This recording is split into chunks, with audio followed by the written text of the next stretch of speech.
2021년 8월 3일 화요일 새벽예배 주님 앞에 올려드리시겠습니다. 기도하시겠습니다. 할렐루야. 감사, 찬양, 영광과 존귀와 높임을 받으시기에 합당하신 우리 아버지 하나님, 오늘도 새로운 한 날을 우리에게 허락하여 주셔서 주님의 존전에 나와 예배하는 예배자로 삼아주시오매 감사를 드립니다. 이 예배가 주님이 받으시기에 합당한 예배가 되게 하시고, 예배를 통하여서 주시는 말씀과 성령의 능력과 권세를 통하여서 세상을 이기는 힘과 능력을 접목받고 아버지가 나아가 싸우는 주의 백성으로, 주의 용사로 아버지 거듭나는 귀한 시간 되게 하여 주시옵소서.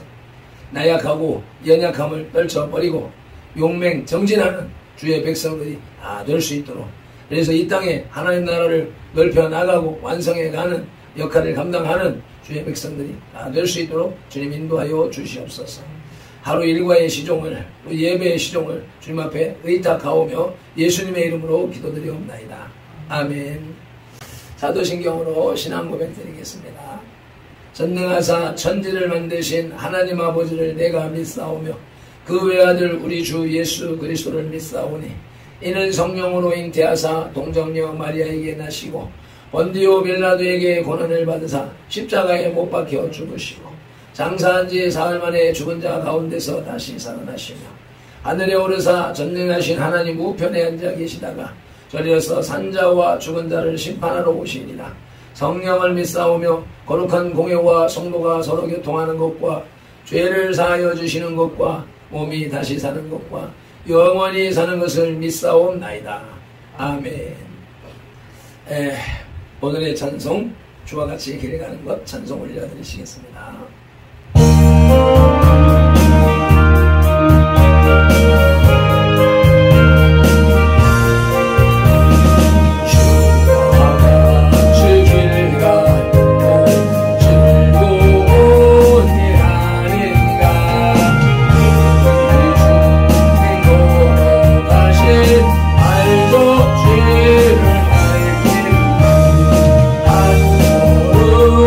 한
아멘.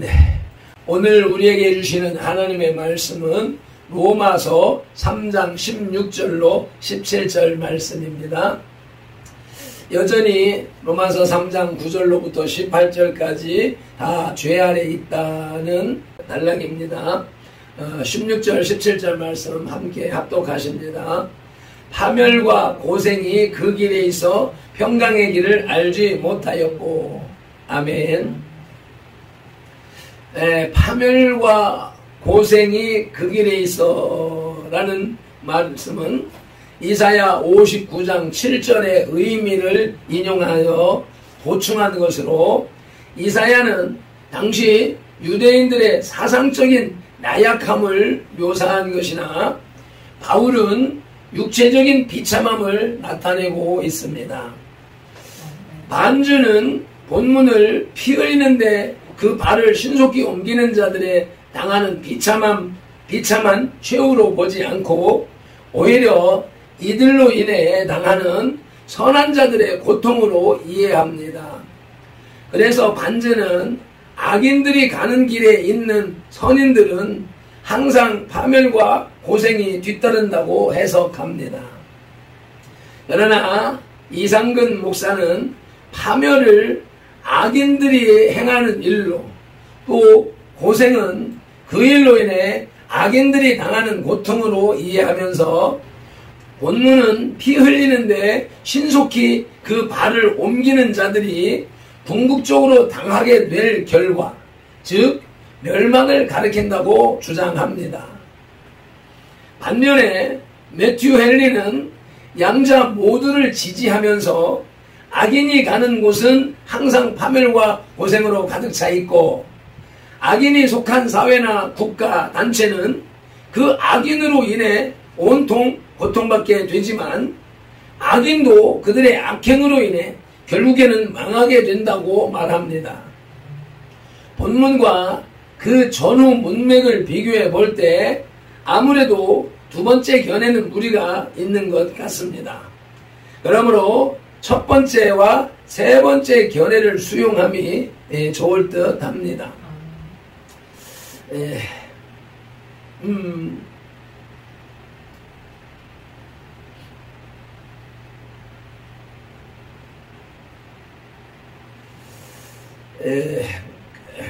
한편 여기서 파멸이란 말의 원어상 의미는 함께 마찰시키다, 부수어지게 하다의 뜻을 가지고 있습니다. 이러한 성경을 근거로 하여 두 가지 길이라는 제목으로 하나님의 말씀을 들으시겠습니다. 인생의 여정은 각 사람마다 천차만별입니다. 그러나 그것을 우리는 크게 두 가지로 나눌 수 있습니다. 하나님을 따르는 길과 하나님을 등지는 길입니다.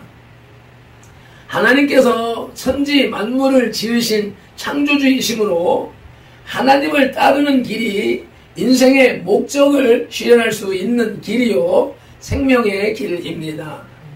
반면 하나님을 등지는 길은 흑암의 길이요, 사탄의 길이요, 파멸과 고생의 길입니다. 아멘.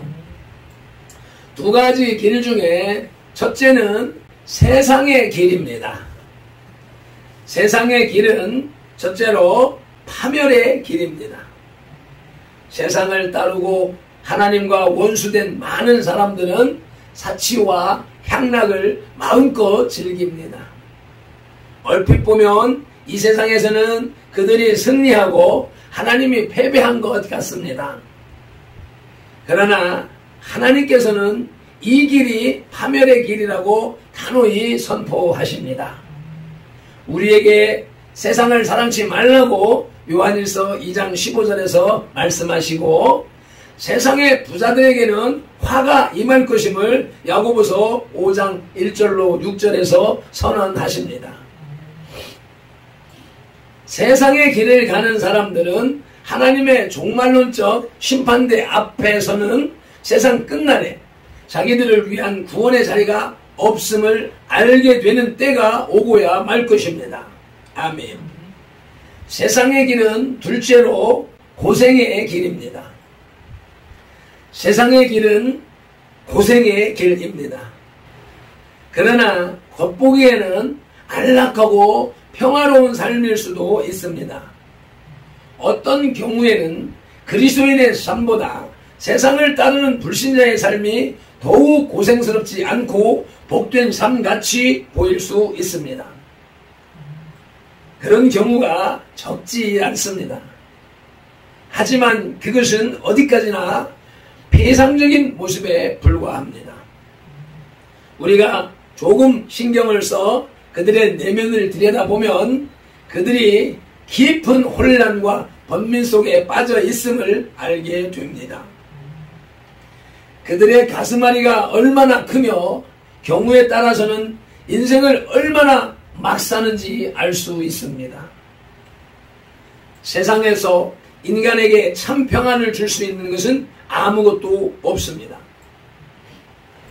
돈과 명예와 권력과 권세는 늘 참 만족이 없고 우리의 욕구를 더욱 부채질하여 갈증만을 더할 뿐입니다.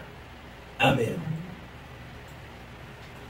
두 가지 길 중에 둘째로는 평강의 길입니다. 평강의 길은 첫째로 좁은 길입니다. 마태복음 7장 13절에 평강의 길은 좁은 길이라고 말씀하고 계십니다. 멸망으로 인도하는 길은 크고 넓습니다. 선택의 폭이 넓고 활동이 자유롭습니다. 그러나 생명으로 인도하는 길은 좁고 험합니다. 선택의 여지와 활동 영역은 극히 제한되어 있으며 한 번 선택하면 세상 유혹과 불의와 투쟁 없이는 걸어갈 수 없는 길입니다. 아멘. 세상적인 안목으로 볼 때 그 길은 고생이 뻔히 예견되는 길입니다. 그러나 진리와 능력이 동반됩니다. 내적인 능력이 동반됩니다. 넓은 길을 가는 사람들과 비교해서 동반자의 수가 절대적으로 적지만 그 길에는 예수님께서 함께 하시고 성령님께서 도우심으로 외롭거나 고독하지 않습니다. 아멘.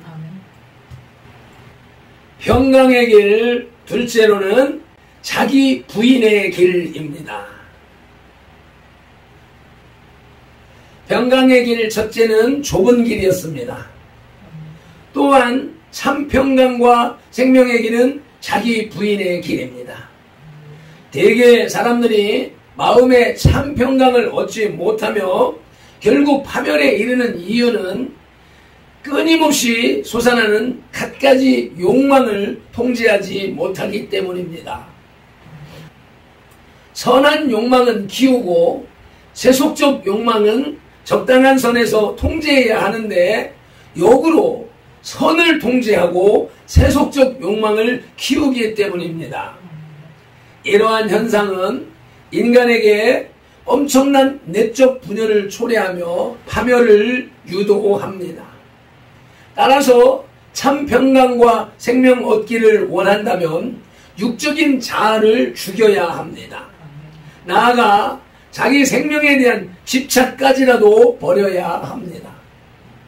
예수님께서는 누가복음 17장 33절에서 무릇 자기 목숨을 보전하고자 하는 자는 잃을 것이요 잃는 자는 살리리라고 하셨습니다. 우리는 죽고 우리 안에 예수 그리스도께서 사셔야 합니다. 아멘. 평강의 길 셋째로는 영광의 길입니다. 평강의 길은 영광의 길입니다. 평강의 길의 과정은 우리에게 견디기 어려운 고통과 외로움을 요구하지만 철저한 자기 부정과 세속적인 욕망의 포기를 요구합니다. 그러나 그 끝은 영생이요 영광입니다. 아멘. 예수님께서는 이 일의 대표자가 되셨습니다. 예수님께서 이 땅에 오셔서 걸어가신 길은 좁은 길이었고 십자가의 길이었습니다. 그러나 그리스도의 마지막은 패배가 아니었습니다. 영원한 승리와 영광이었습니다. 하나님께서는 하늘보좌 우편 본래의 그리스도의 자리로 그분을 복귀시키셨습니다. 빌립보서 2장 9절로 11절 말씀을 함께 봉독하시겠습니다. 이러므로 하나님이 그를 지극히 높여 모든 이름 가운데 뛰어난 이름을 주사 하늘에 있는 자들과 땅에 있는 자들과 땅 아래에 있는 자들로 모든 무릎을 예수의 이름에 꿇게 하시고 모든 입으로 예수 그리스도를 주라 하시나요 하나님 아버지께 영광을 돌리게 하셨느니라. 아멘. 이제 예수님의 뒤를 따라 좁은 길, 의의 길을 걸어가는 성도들 역시도 마찬가지입니다. 성도들이 고난의 길을 자처하는 것은 그리스도와 함께하는 후사이기 때문입니다. 성도들의 의로 인한 고난에는 승리와 영광의 보상이 약속되어 있습니다. 사도 바울은 로마서 8장 18절에서 말씀합니다. 생각하건대 현재의 고난은 장차 우리에게 나타날 영광과 좋게 비교할 수 없도다 라고. 또 죽음을 앞두고서는 디모데후서 4장 7절로 8절에서 나는 선한 싸움을 싸우고 나의 달려갈 길을 마치고 믿음을 지켰으니 이제 후로는 나를 위하여 의의 면류관이 예비되었으므로 주 곧 의로우신 재판장이 그날에 내게 주실 것이며 내게만 아니라 주의 사탄하심을 사모하는 모든 자에게도니라 라고 말씀하셨습니다. 아멘. 우리도 이 사명의 길을 다 달려 나간 후에 주님으로부터 받을 이 면류관을 사모하면서 오늘 조금 뜨거울 수 있고 오늘 좀 힘들 수도 있고 오늘 좀 고독하고 외로울 수가 있지만 내세에 받을 미래에 받을 면류관을 생각하며 인내하는 하루가 되시기를 예수님의 이름으로 축복합니다. 말씀을 맺겠습니다. 15절에서 언급된 그 발이 피 흘리는데 신속한 자들의 결과가 부연 설명되고 있습니다. 즉 피 흘리는데 신속히 달려가는 악인들에게는 파멸과 고생이 예비되어 있다는 것입니다. 인간의 죄는 반드시 보응을 받습니다. 악한 자들이 순간적으로 득세하는 것처럼 보이기는 하지만 반드시 하나님의 징벌을 받음을 명심해야 할 것입니다. 아멘.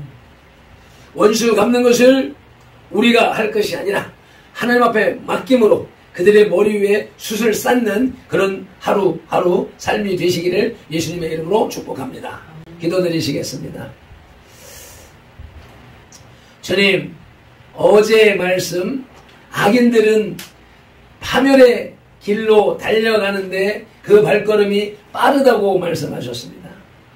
악인들의 빠른 발걸음은 파멸과 고생이 그 길에 있고 평강의 길을 알지 못한다고 말씀하시오매 우리가 주의 말씀을 쫓아 살아나갈 때 악인들이 득세하는 것 같아서 어렵고 힘들었지만 주님이 그들의 길을 심판하신다고 말씀하시오매 위로가 됩니다. 또한 우리의 수고의 길 끝에 주님이 주시는 평강을 약속하시오매 감사합니다. 아버지, 이 세상에 있는 큰 두 가지의 길을 말씀하시오매 감사합니다. 세상을 향하는 길, 그 길은 파멸의 길이고 그 길은 고생의 길이라고 말씀하십니다. 그러나 평강의 길이 있는데 그 평강의 길은 좁은 길이요 자기를 부인하는 길이며 그렇게 이기 때문에 찾는 자가 적지만 그 길 끝은 곧 영광의 길이라고 말씀하시오매 감사드립니다. 우리가 이 세상을 살면서 우리는 어렵고 힘든 길을 걸음으로 패배한 자 같이 보여지고 저 세상을 살아가는 세상길을 가는 자들은 세상의 풍요와 평안을 누리고 있으므로 꼭 그들이 승리한 것 같지만 이 길 끝에 우리 주님이 계시고 우리 주님의 공의로운 심판에서 세상길을 간 자들은 영원한 멸망을 당할 것이요 평강의 길, 좁은 길, 의의 길을 걸은 자들에게는 하나님의 영광이 기다리고 있다고 말씀하시오매 이 세상을 능히 이길 수 있는 힘을 주시오매 감사를 드립니다. 세상의 것으로 보상받으려고 하는 미련한 생각들을 접어버리고 영원한 저 나라에서 누릴 상급을 감사하며 기뻐하며 오늘의 고독과 외로움과 싸워서 승리하는 발펜돌과 손돌이 다 되게 하여 주옵소서. 오늘도 무더위와 싸우고 세상 권세 잡은 마귀와 싸워 나갈 때에 주의 성령님께서 주시는 전군 천사로 보호하시는 능력과 권세 아래서 복음의 능력으로 대처하게 하옵소서. 오늘 주신 말씀이 우리의 삶에 힘이 되고 능력이 되는 줄로 믿사오며 예수님의 이름으로 기도드리옵나이다. 아멘. 찬송 한번 드리시고 기도하시겠습니다.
주여 삼창하며 말씀 붙잡고 통성으로 기도드리시겠습니다. 주여